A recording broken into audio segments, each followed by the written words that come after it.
Without taking up much time, gentlemen, I have a very interesting guest who joins us in studio. And this lady is really just impressive in terms of who she is and what she does. She's got, an amazing event that's coming up quite soon. So I'll tell you a little bit about that. And also, I've got her resume right here in front of me. And I'll tell you a little bit about her. All right, are you guys ready? Yeah, boy. So actually I don't have a resume. Do I have a resume? Did you send it to me? Because what I have here is the event that's coming up. Okay, so I'll tell you about it, okay? While you're sending it to me, my sister over here, my beautiful sister. All right, so gents, we have a real princess in studio. Can I just tell you that? I don't know if you guys have met the real princess before. It's an honor, we have met her now.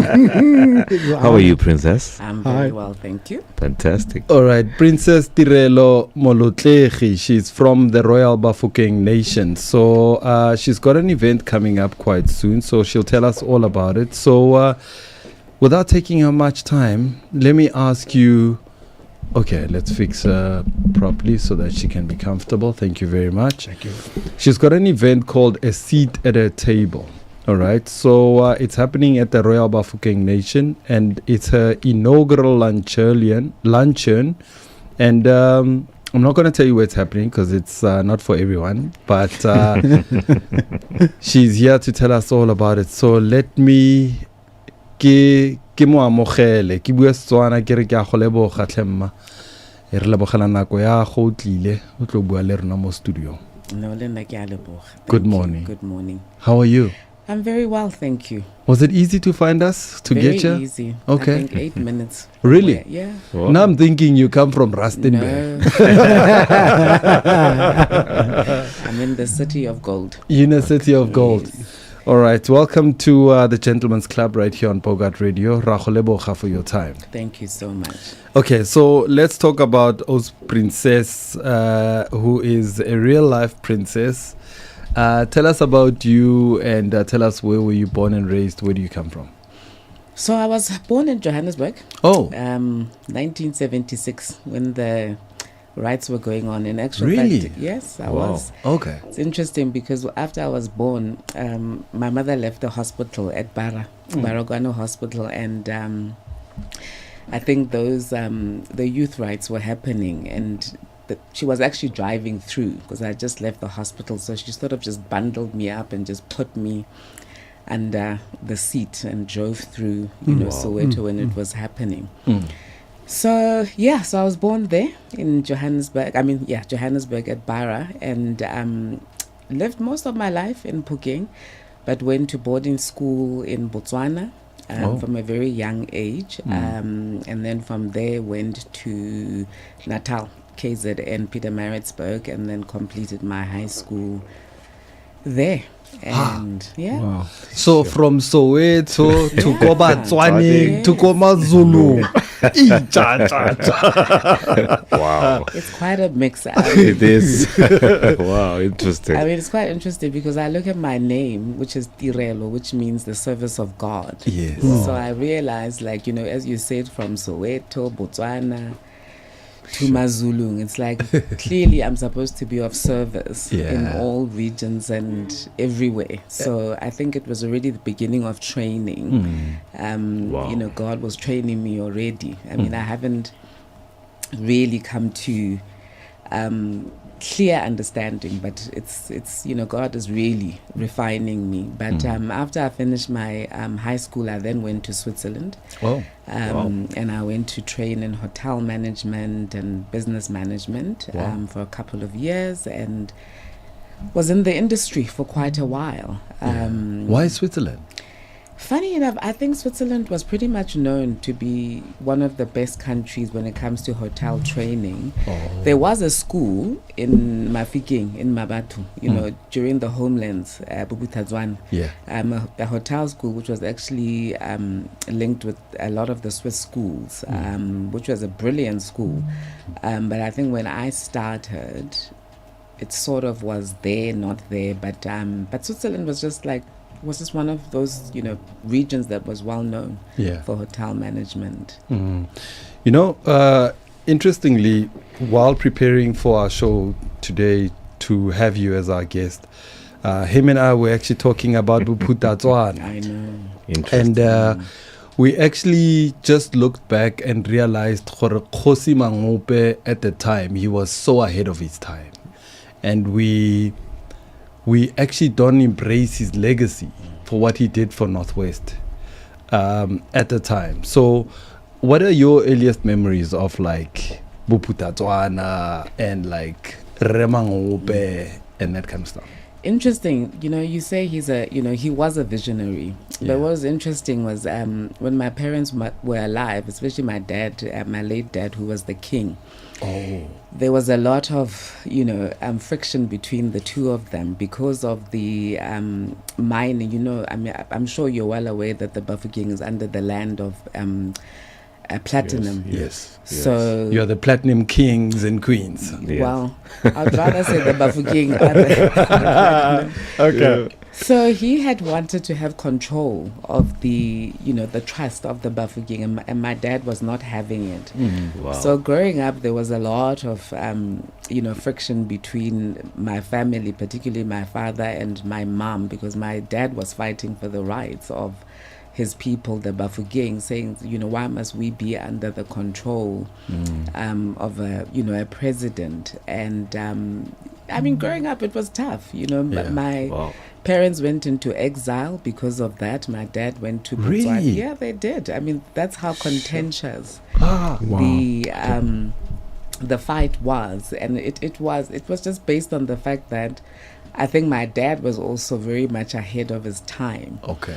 And, Mangope felt, he had the right to, undersee the Bafokeng, but my father was not having it because it was really about his people, and that's what he was fighting for, particularly my mother, because my dad went to Botswana and my mother came to Johannesburg because it was still under South Africa, because, so Johannesburg would have been South Africa and then the homelands. And my mother was a force to reckon with. I think Mangope, there's one lady that he can remember is my mother, who really stood up for the Bafokeng. I think if it had not been for her, I'm not sure what would have happened to the Bafokeng, because my dad was so far away and Mangope couldn't deal. I remember. Wow. That's interesting. Oh, goodness. Wow. It was a time where, this is how much of a force she was to reckon with, where there was a letter that needed to be delivered. Instead of driving, it's not far. Mafeking, Phuking, 1 hour, 40 minutes. A helicopter was specifically sent from Mafeking to come and deliver this letter to my mother. The mother's a gangster, man. I like it already. I grew up in Bafokeng, and then the first time I didn't even know this history. It's interesting. It's a very interesting history, during that time and what really happened, So, I experienced quite a lot from a young age. I remember we were at school and, when we heard, because there was a coup, and they came looking for, my parents. And, funny enough, the police station, it's so odd. It's like, at that time, was literally 3 minutes from our home, where our house is. And it's just like this. So my parents were in prison for quite some time. And a number of community members who were behind them. So I got to experience sometimes at a young age, I was at school and we heard this. We're literally I would say evacuated from school and we went to the South Coast. But during that time we didn't have parents. We didn't have parents at home. We had to fend for ourselves. At night time it was crazy, where we had a whole army coming into the yard. I don't know, they had this thing that we had a it's not called a barrack, underneath. What is it? Oh, like a The billionaires are building them now. Bunkers. Bunkers. Bunkers. And I don't know, I think Magope just believed we had this bunker. But it was scary. Like, you would be sleeping at 2 o'clock in the morning. You would have guns, like men around, with guns like sound. I don't know what it is they were looking for, but I think it was this kind of just this reinforcement of like power. So it was really hard. Like, I can imagine. I mean, I didn't know one of this. I'm shocked, So man. it's like a black man in power during apartheid oppressing more black people. It was, the funny thing, as you said, like, he was a visionary. Like, the man was ahead of his time. No, he really was. I mean, in terms of what he did, he truly was ahead of his time. But I think, as usual, in between, things, you get, there's confusion in the enemy's camp. So, yeah. Was he a pawn to, like, was he used by the apartheid system? I don't believe so. I think he challenged the apartheid system because I remember at that time when it was Pick Botha and them, because he was so progressive, they used to want to try and control him. And he said, no. I mean, you gave me a homeland and you said I must be president. So now, under what conditions is it that you tell me what I must do? He was very bold. Yeah, he was very bold. Yeah. Incredible. So now take us through your family. Your dad was the king. Yes, my dad was the king. Okay, so how far back does the kingdom go? Oh goodness, it goes back to 1800s. What? It goes back to the 1800s where it's a long history. If you go and read about the story of Kgosi August Mokgatle, I mean, that man was a visionary, and during his time, he was very good friends with Paul Kruger, the then president. In actual fact, Paul Kruger had a little farmstead in the region, not very far. So they often used to meet and talk and discuss a number of things. And one of the things that Paul Kruger said to him, because I think there was exchanges of that, there were a lot of regiments that actually helped Paul Kruger during the war. So he sort of advised him and said, why don't you buy the land, of the Bafokeng, buy the land. And regiments were sent from, Bafokeng, and you can imagine a walk from Bafokeng to Kimberley.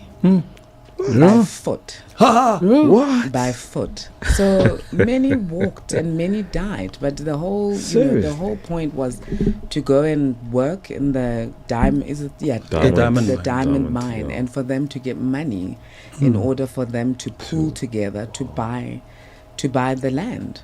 And that's how you guys had And ownership that's of how it. we got ownership and title deeds. But remember then, black people couldn't hold title deeds. So what we did was we gave it to the Lutheran missionaries. For me, it's still, I think it must have been God. Because for somebody to be given a title deed and you trust that person and they did not take that, that title deed, I mean, that's great. That's really grace. And and unbeknown, nobody knew that there was platinum under the ground. So they say you must never ever speak against the ground that you sit on, because you never know what's under there. Wow. That's incredible. That's powerful. Wow. That is very powerful. Yo, My goodness. yeah. I'm Just lost for amazed, words. man. You got to understand, I'm just a Cleveland boy from, trying to figure this thing out. And I'm like, So let me ask you this question, because knowing the history of what your family, and just let's say the people of your area, the kingdom, but for the people of South Africa, today, what kind of impact can that history have on development of South Africa going forward? Because I'm learning here that a lot of things are done based on capitalism infrastructure, but they're not based on the history of what's happened in the soil and with the people and the whole holistic culture. I mean, your father was a man of principle. The other gentleman was a man of principle. Two strong-minded ego men that believed in, one for the family and for the tribe, the other for the promise of what he saw in the vision. Both not being able to connect, and it created controversy. But isn't that kind of what's happening in the country now? Where the strong-minded men are bumping heads because of egos, kind of saying the same things, but can't seem to find the same platform to sit together and talk. They need to come to the Gentlemen's Club. I'm telling Yeah, you. we invite them. Yeah. No. So what do you think about that? I think, for us, as I said earlier, I just believe that the Bafokeng were just blessed, in the sense of, you talk about my, Khosi Mokhatle and my father, but you must remember there's like a direct lineage of 16 kings in between, but from the onstart, direct. And so my current brother, is it 16 or 17, who's a direct lineage of the kingship. So I think all of them had vision. And he's the king. He's the current king. He's Wow. the current Yeah. king. Yeah. In my family, we were 6. Okay. So it was 4 boys, two girls. So my 2 oldest brothers passed on. So my current brother is the 3rd one, who was the 3rd, So the one that passed away had become king until he passed. So I think from the onstart the vision was very clear. So there was no contention between the lineage in terms of who took over from one another. So they all walked the same Oh, path. goodness. And blessed. it was all about the people. So nobody diverted in regards to where we want to take powerful, eh? our people. And, and I think they all went in regards to the times, and just continued the vision during those times for the people, because the people are the assets, the community very true. are the shareholders. So it was never a case of this is about us, this is about Sure. building a nation, a community that is going to be self-sustainable. Everybody should have the opportunity of education, access to health, and all other things. And what plays a big role is the history, so that people can really understand that really understand the fight. It was not a fight about us, it was a fight for the people. So I think, to go back to what you were asking, is that the only way we're going to get it right is that if you don't have vision and you don't have like-minded, you will never have people that are going to be able to sit together in a room.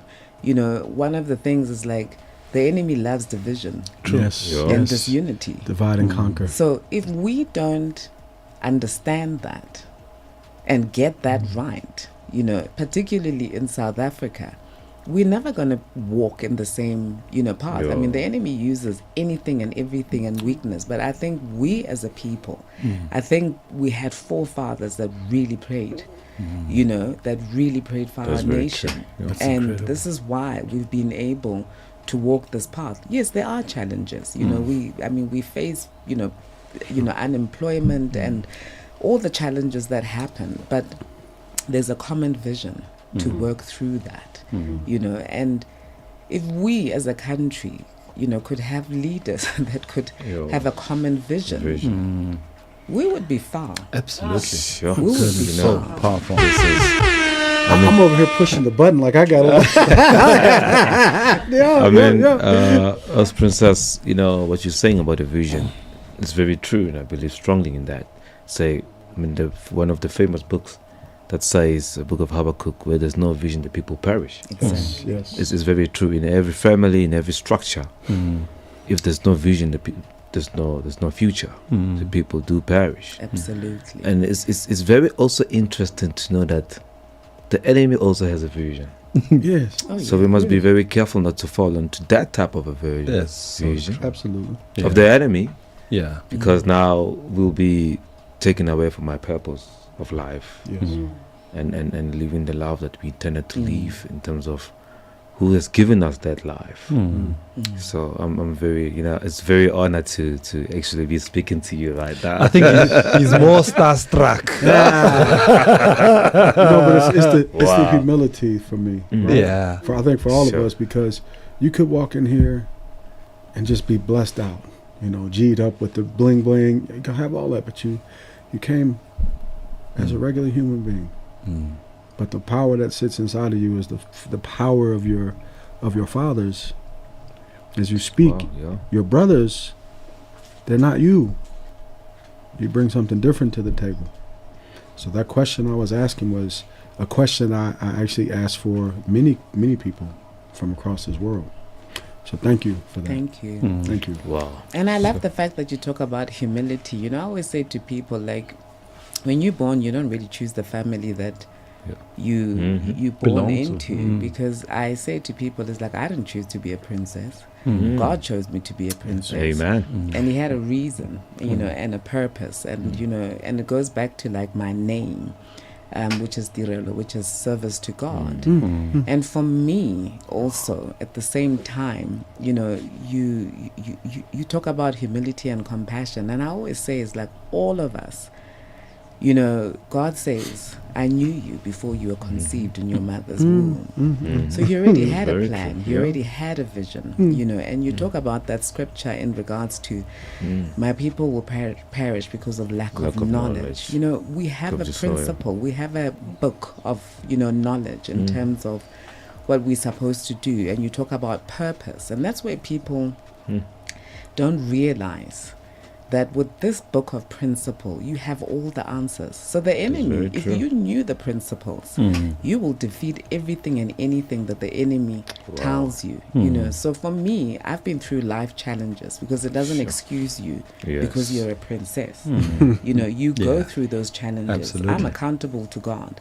So I have to go through everything in order to be refined, in order for where God wants to position me. Wow. Irrespective of who you are, beyond the title, doesn't matter, you know. And I've had to embrace that, and I've had to accept that it's not because you're a princess. There's a reason why God chose you to be a princess, Wow. to be a platform, because we all have a purpose, and we've got to start learning what those purposes are. Wow. Sure.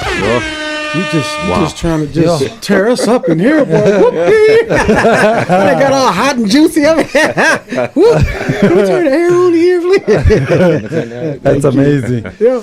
So I wanted to just go back on just the kingship. I mean, Ronaldo Khosi tse dintsi ko magaeng.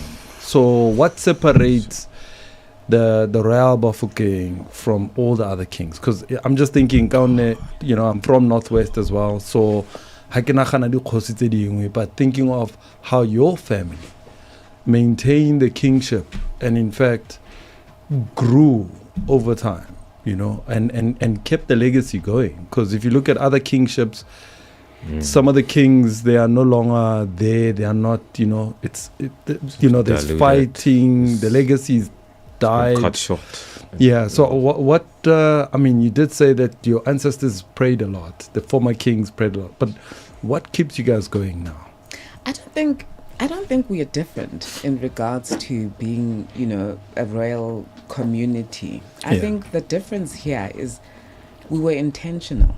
Okay. And I think every community, every kingship, chief, you know, royal houses, whatever, if they can become intentional in regards to their visions and their purposes as communities, they would be, you know, on the same trajectory in Yeah. terms of what the Bafokeng do, you know, in terms of Bafokeng have, you know, are doing in terms of their vision. And, you know, I always say to people, it's like, we would not have, in terms of numbers, you know, when you look at the ballot numbers, the communities, the royal houses actually have the power. And I'm not sure very if true. they actually realize it. You know, they have the voice piece, you know, and I think, you know, as royal houses, we need to start standing yes. together because every community, if you look at from Limpopo to KZN, there's wealth.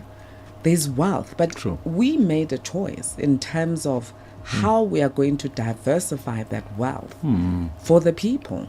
But every royal community has that opportunity and can, you know, if they are intentional and they put because it's all about vision. True. It's all about vision. It's all about purpose. And egos aside. Egos aside, because you are chosen. There's a reason why you have been chosen.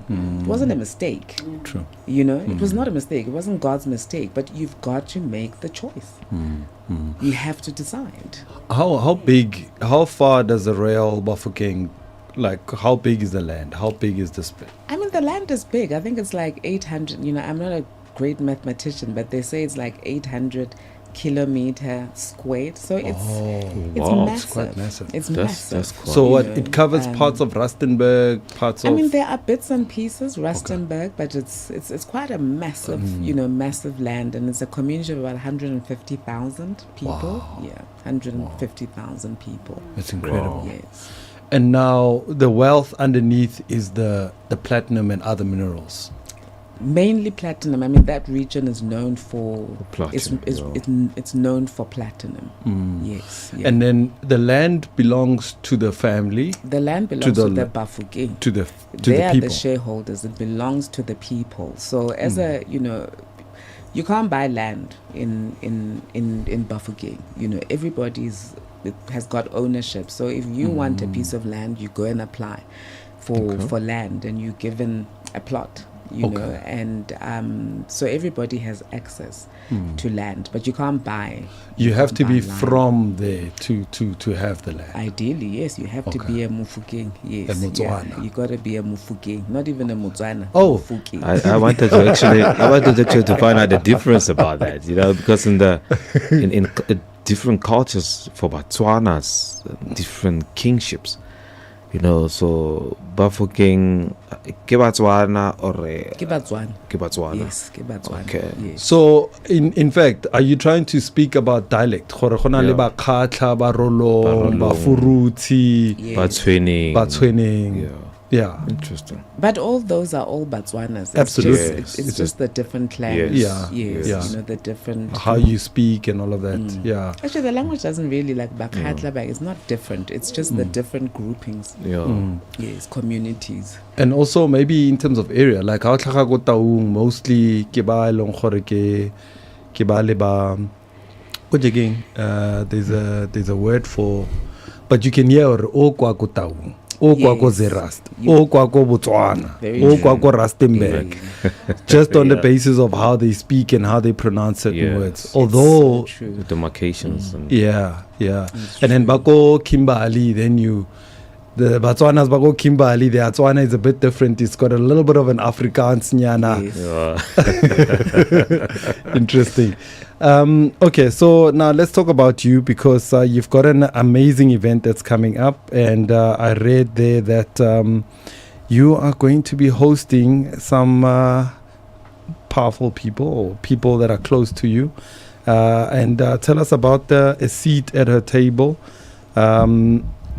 What's going on there? It's happening on the 14th of November. So a seat at a table was something that I think, I won't say dreaming. I think it's all part and parcel of the plan. I think it's part and parcel of the plan of God, in terms of how I can use my platform, in regards to who I am as a princess, to steward that. And I called it like beyond the title, because I think so often we are so driven by the titles that we have, but we don't know how to steward them. And we find ourselves in places where everybody's competing with each other.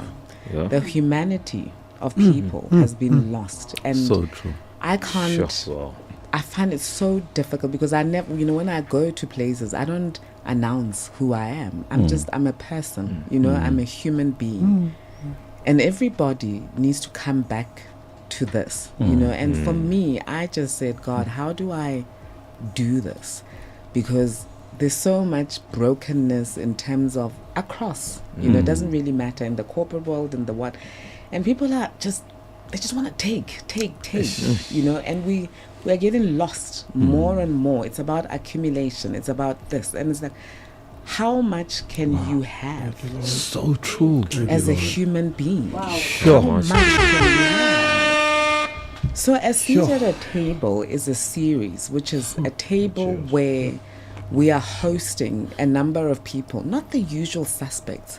It's people that are like-minded, who have a passion, who have dreams, and who have been successful in their own rights. Even if they're not successful, they belong at this table. And for me, it is about us getting together, being able to have conversations, be able to be in a safe space, being able to be vulnerable. But there's a mission of how do we change, how do we make an impact, in Africa with, together. For me, I've been to so many talk shops in terms of conferences and everything. So true. And you come back and it's like, what did we achieve Yes. from the previous time? So this table is about being intentional, but being in a space where you can just be you. Oh, so Where you can just speak, where you can just be vulnerable, and nobody's going to say, this about this person and whatever. People are going through a lot. So true. So I want to create a space where we can enjoy, around food. I love food. I'm a chef. I love food. It's my happy space. Hey, you're talking to the right people Yeah. here. We love to eat. It's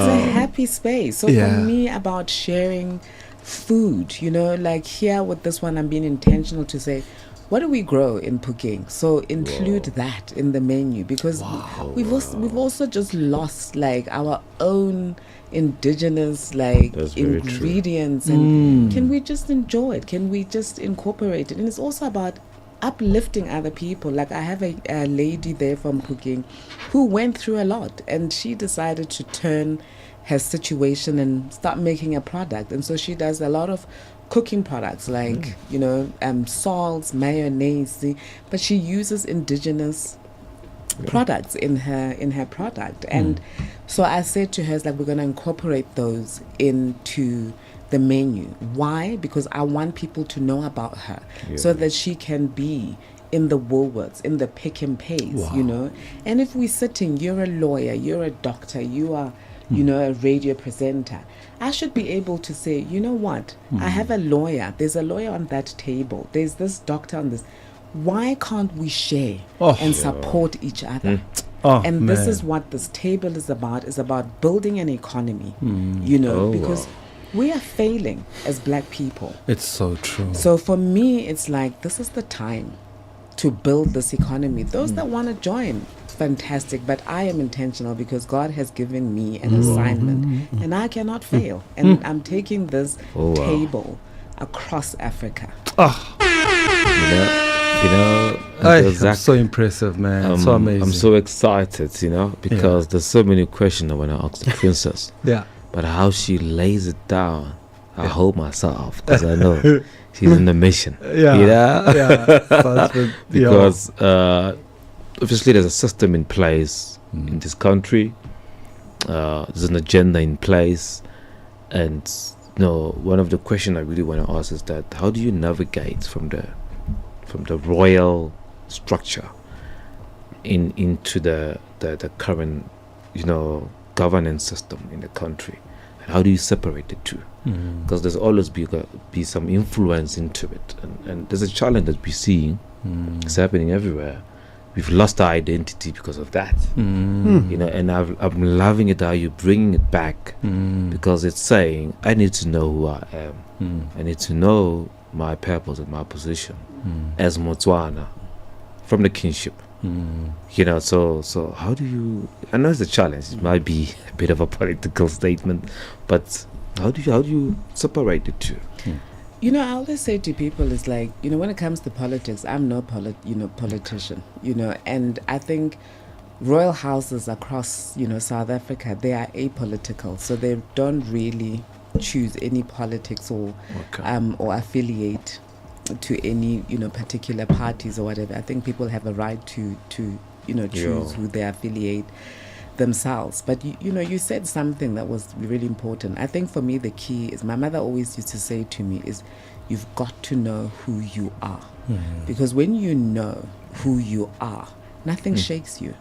Even the enemy can't shake you, because you understand who you are in Christ. I talk about God a lot, and I'm not apologetic about it, because I love God and I will not compromise. And I would not be sitting here right now if it was not for God. God got me here. So when you know who you are in Christ, there should not be any problem. So there is no separation. I just made a choice, and I'm going to stick to my choice. I have made a choice. And for me, it's at the end of the day, we still form part of South Africa. Yeah. There's still rules and policies and everything that you've got to Yeah. abide by in terms of the South African government.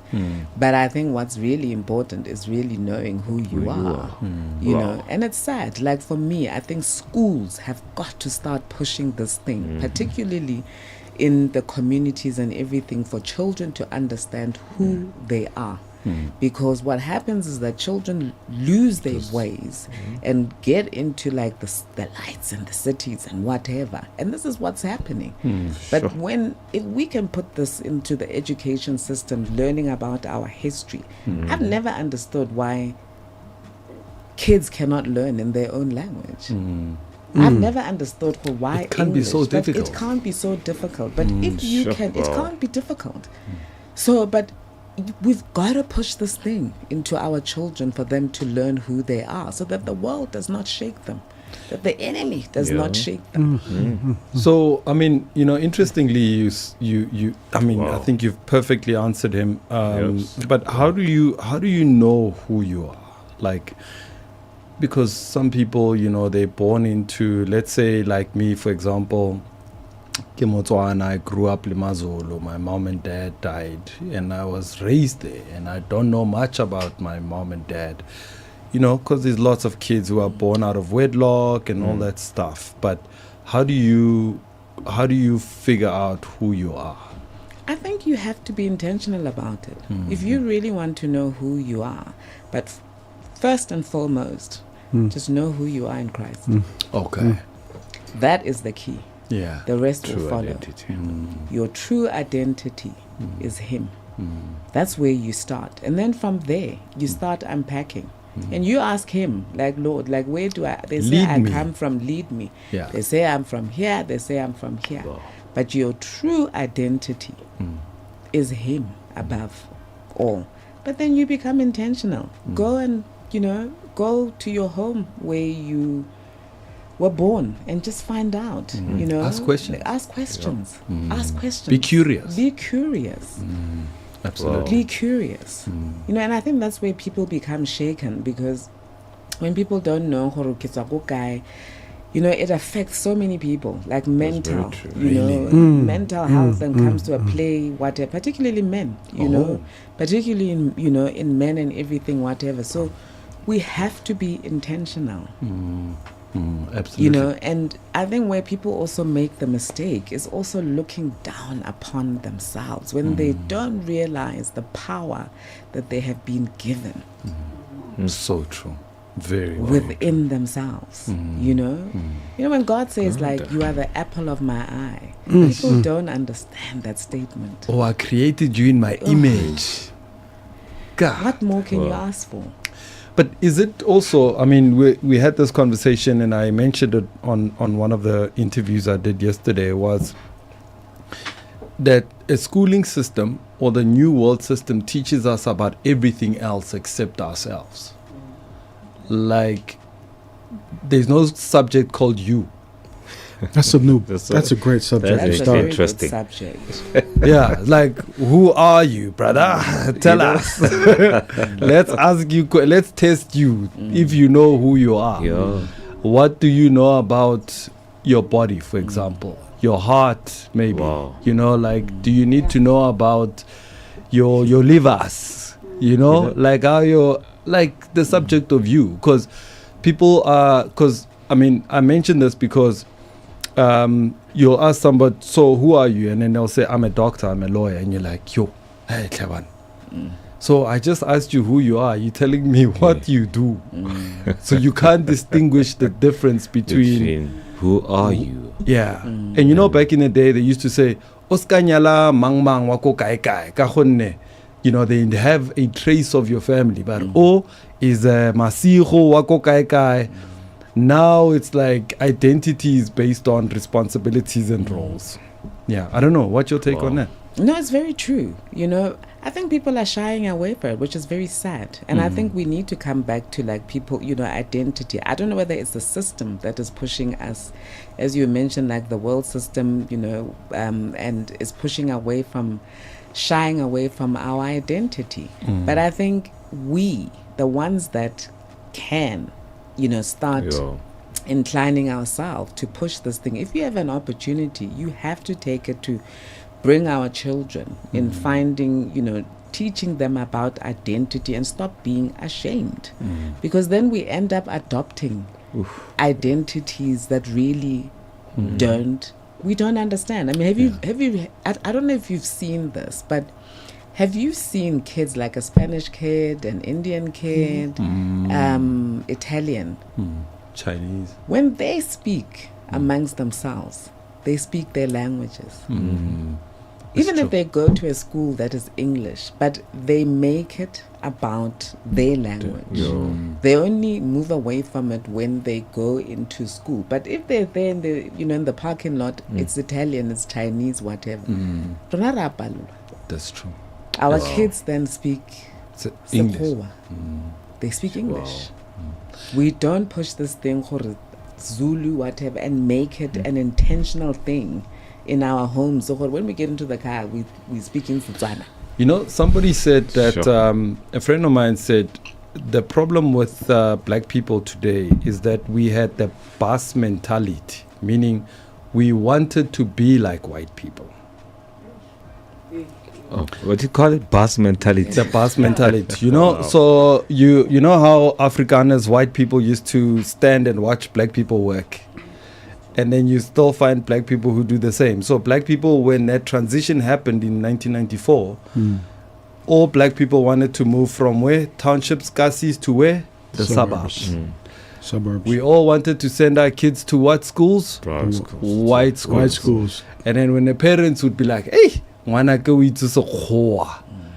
kid can speak English very well, fluently. And then it was, hey, Nangwanake knows how to speak Sekgowa better.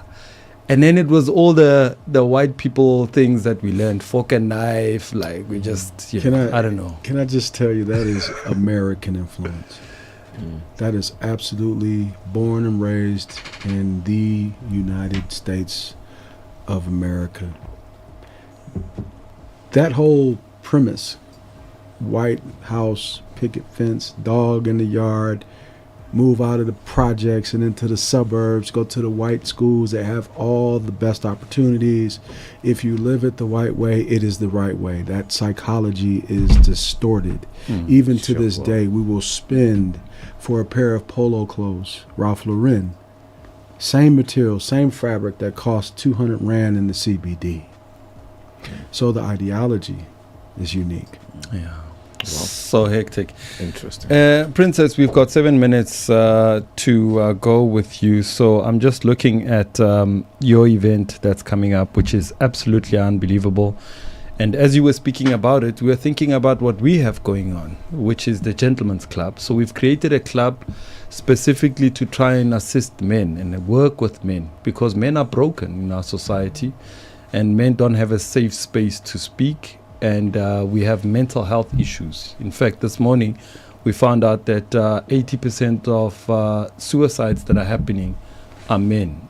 For all sorts of reasons, we went through those reasons. So we're actually creating this Gentlemen's Club to be able to create a platform for banna ba kgone ho bua without any judgment, as you were saying, because we do feel the same, that we have all lost who we are. We've lost ourselves. We're too concerned about materialistic things more than the human aspect of things, which so we are very excited about what you're doing. So it really hit home for us to find out what you are doing exactly what we're trying to achieve here in our little corner of Johannesburg. But we commend you for what you're doing, and good luck with everything. So who is invited to your thing? Look, I think I've just kind of just chosen people that I just feel like are like-minded and and who just have visions, and so it's not like people with noses up in the air. It's just people that who are accessible, and it's just people that just want to be people, human beings, just human beings. Oh my God, we still find those, eh? They're absolutely there, but I just want to just really congratulate you for what you're doing in terms of like the mental health thing, because it's a big thing for me. I've struggled with it, whatever, and it's okay. It was part of the journey. But and also when you talk about like particularly for men, like I'm a single mom raising two boys. So for me, it is so important, this mental health thing. We've got to break the barriers. We have to. We have to break the stigma of like men not being allowed to be vulnerable. It's okay. Like, it's okay. And I think there's just too much judgment. And I think if people can just come to a point where they just decide like, this is me and this is what I'm going through. Who cares what society says? Because society does not pay your bills. No, it society is not going to be there when you decide to commit suicide, because we don't have compassion and humanity. So people have to be bold to be able to deal with this mental health, what they're going through, be able to speak and take away the shame and the embarrassment. It's okay. Like for me, like I, one of the things that I want to do is become a mouthpiece for, mental health, particularly in men. I can make like an example of my two. Oh, we can make you a spokesperson of the Gentleman's Club. Oh, wow. Just kidding. I mean, it's like, I look at my sons, like I don't want them to go through all that, but they're very audacious. My oldest son is the one that bought Tyler, and I want confident men like that. My other son, he does, crazy sports where people will say he doesn't belong, like water polo. He chooses the ones that I'm like, why? Like, the golf, the whatever. But but I please do that, because it's so needed. And we have to break the barriers. Absolutely. We have to break I mean, for me, I love being around tables of men, because I know the challenges that they go through and whatever. And when you're in a safe space and you can talk, so well done for doing that and push on. Oh, thank you. That's an endorsement. That's an endorsement we needed from the Queen. Yeah. So, what's it like having a brother who's a king?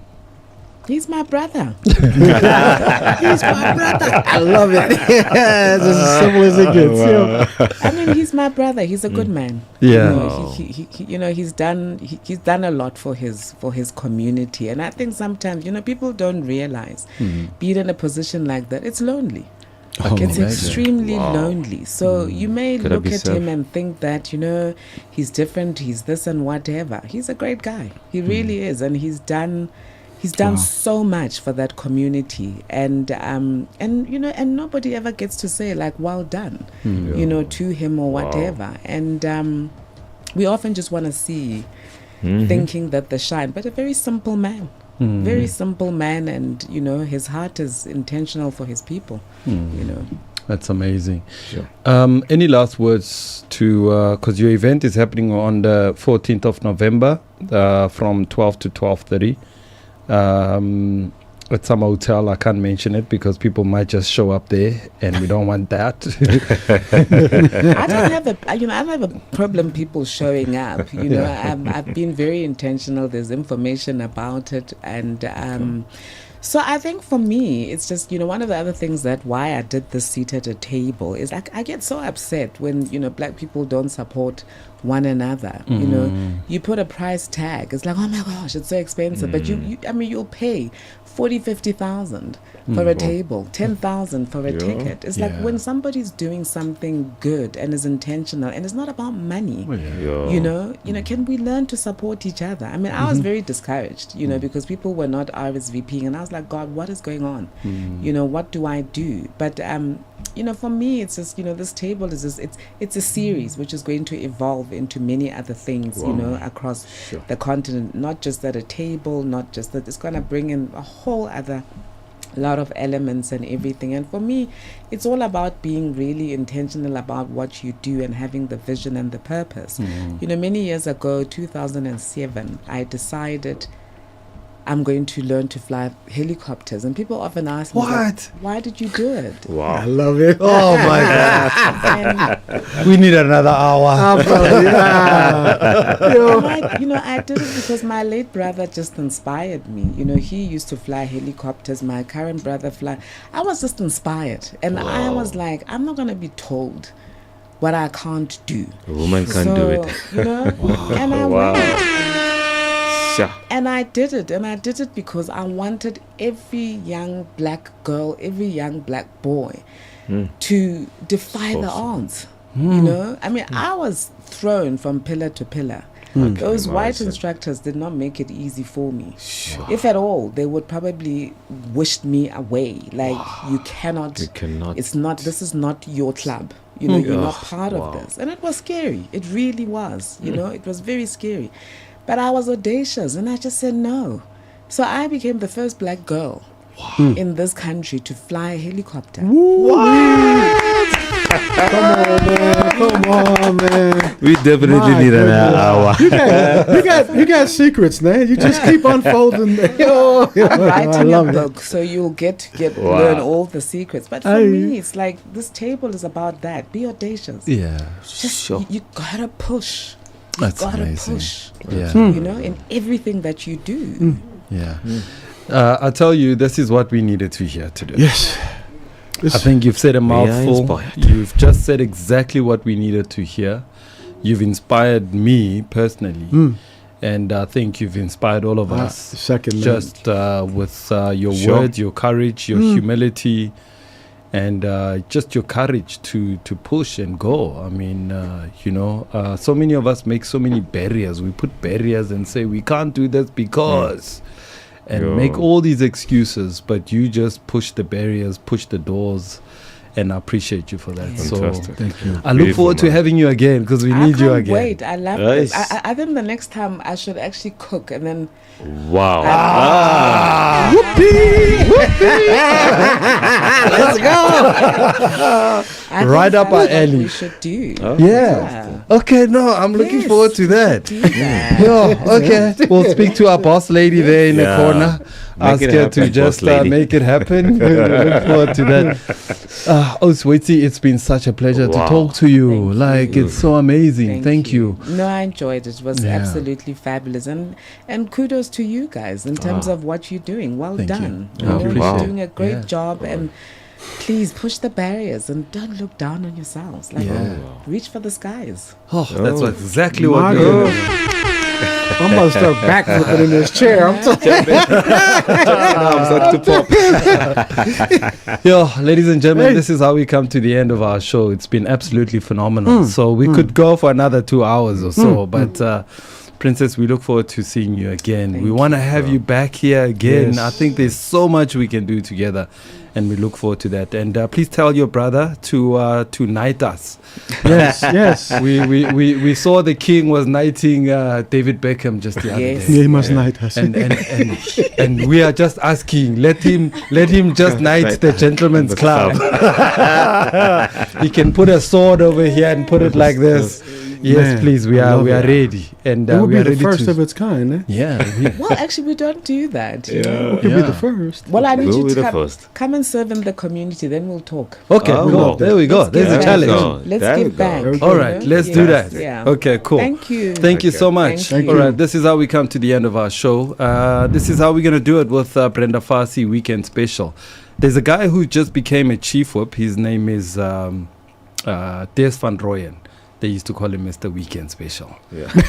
We don't know how long he's going to last in that seat because, it's so crazy in there. Yeah.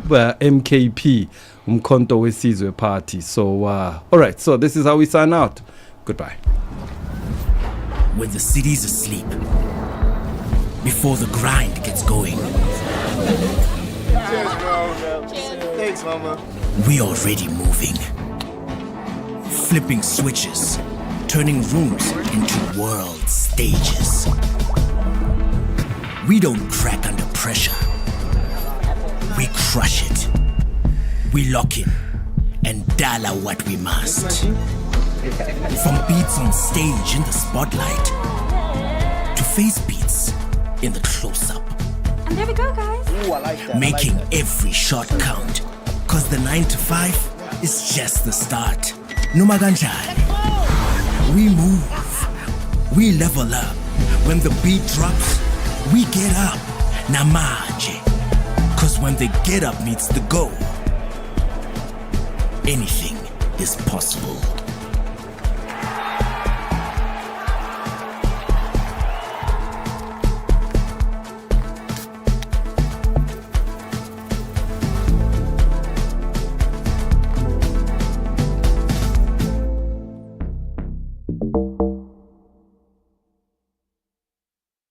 What do you think is embarrassing for no apparent reason? Pulling a push door, it's also quite embarrassing. I always tend to walk quite cautiously and be like, "There's no sign on this door.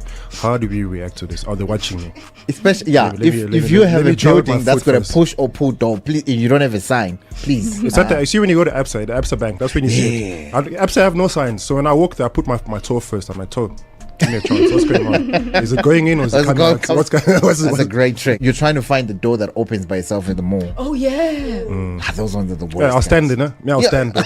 And then that was like the one that works will be right next to you. Next to you. I was standing there until this one opened. I'm like, Chief, so, like this thing not opening. Guys, put a sign or Chief, something. Sean on the Bogot Radio app says I get so embarrassed when my stomach growls in a quiet meeting. Yeah, bro, I get you 100%. I'm with you 100%. Now you think it's embarrassing. I just ate right now. What's going on? Or you're not confidently walking into a party venue and you get there and they tell you it's invites only. So I parked a little bit far from the elevator, and then somebody parked exactly identical as my car in front of the elevator. So when I come back, I was talking to someone. So that someone was supposed to leave together. There I am. I'm pressing. Nothing's happening. Maybe the battery is out or something. Then I noticed someone. The funny part is there was a security guard. He was just looking at me. There during the winter season, if you got the cold, if you got the flu, there's a certain cough that comes out, and that the cough that you don't want to release during the people. They call it the shotgun cough, where you hold it in, and it gets to a certain point where you can't hold it in when you cough, and literally the whole exam room turns around and looks at you. And it echoes. That's the worst. Sana, AI right now must just get me a man. Because what about your supposed relationship? You were just telling us about your supposed partner. As much as it is supposed, guys, it is supposed. What does supposed mean? It means we are still talking about it. Which one is this? But we are talking exclusively. Gut health, guys. I mean, one of the biggest problems South Africa has today is men with big bellies, man. I've never seen such a phenomenon. I think we're in a crisis mode. Overeating, not enough exercise, take good care of yourself as a dude. Tight t-shirt, pot belly, and the meat hanging out the bottom. But it's the ingredients and chemicals in the food. Yeah. And then you don't exercise. And you could try to get in the gym and do crunches and all that. But it's not enough. It doesn't work. Because it's the diet. And also a big belly also has other impact. I mean, it means that you can't see your 4-5. Yeah, I get it. Because you can't see your 4-5. Because when you stand straight like this, and this thing is like that. You see your toenail. You can only see your nail. Cha isikole ngasiqeda wagcina kungibeka emathubeni ukuthi umjabulo ahamba yofunda esikoleni wakuthiwa kusemajuba. Yes. Ngafunda le course wakuthiwa electrical engineering. Ukucula kusiyinto engangiyiplanile. So unjabulo noSomnandi bahlobana kanjani kusondelana kwabo qhamukaphi ngoba ngikhumbula ukuthi Mother of All emcimnazo umdola unjabulo ubonakala ngena noSomnandi stage emcimbini oyi1 and then uSomnandi ingane yakhe unjabulo uSomnandi noNjabulo bahlangana kanjani uSomnandi nesithi siyasebenza la esisazazele ngezingane azidliwe imidlwane uSomnandi ubaba omncane emndenini khona ekhaya impela nje ibaleni emndenini yeah ubaba omncane uSomnandi mina umuntu angazi ukuthi uyacula emhlabeni uSomnandi noma mama efikile ekhaya efika phethe amakhasethe ekudlalwa amakhasethe akhe silalela nje yena yikho lento yagcina itshalekile noma sengifuna nami ukucula njengomgqumeni esengiyahluleka ngoba la emqondweni wami kuprogranyiwe ukuthi kahle kahle nanga umuntu ocula. When the city's asleep, before the grind gets going, Thanks, mama. We already moving, flipping switches, turning rooms into world stages. We don't crack under pressure. We crush it. We lock in and dollar what we must. From beats on stage in the spotlight to face beats in the close-up. And there we go, guys. Ooh, I like that. Making every shot count. Cause the 9 to 5 is just the start. Noma kanjani. We move. We level up. When the beat drops, we get up, namanje. Cause when the get up meets the go, anything is possible.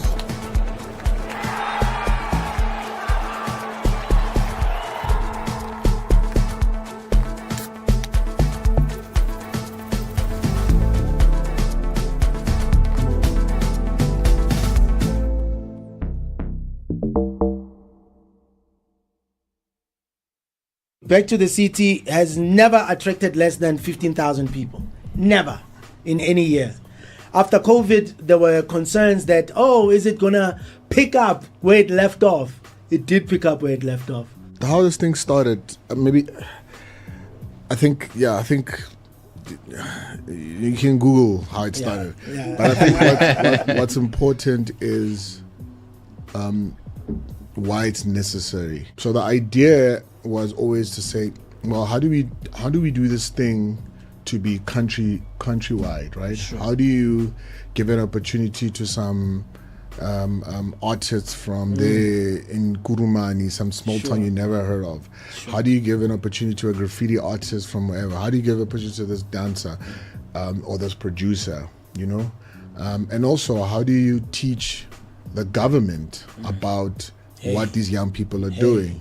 At the same time, how do you expose the corporates to what these people are doing? It's not just about artists. This man here gives opportunities to young people behind the scenes. You know what I mean? True. Making sure the artists are fed, making sure that they get what they need. Artist riders, hospitality, making sure that they are well taken care of. That's the one. Yo, you're the most important person there. I'm telling you. Rashid, here you are. Ngifuna ukwazi ukuthi ungene kanjani nawe Back to the City. And as far as I understand, you are in charge of the 10K challenge. I've always been a hip hop activist before joining Back to the City. Hip hop activist. Right. In terms of writing articles, being vocal. The main thing Osmic wanted me for was the Sahas. Okay. Yeah. It was South African Hip Hop Awards. South African Hip Hop Awards. Right. But it's one thing with Back to the City. It's a matter of now we're working on this, and then now we're working on that. Interlinked. So I was very instrumental because I was there from day one. Big Zulu was the first winner of 10K. Big Zulu, yeah. Wow. Big Zulu was the first winner of 10K. He was still skinny there. We have the videos and everything. What rock have I been under? I didn't know that. Osmic? Sir. What would you say that the experience at Back to the City is as your view? I think those that don't know must buy a ticket and come see it on the October. Yeah. I can't explain. You must just buy a ticket. Go to www.backtothecity, hiphopfestival.com. Yep. Buy a ticket.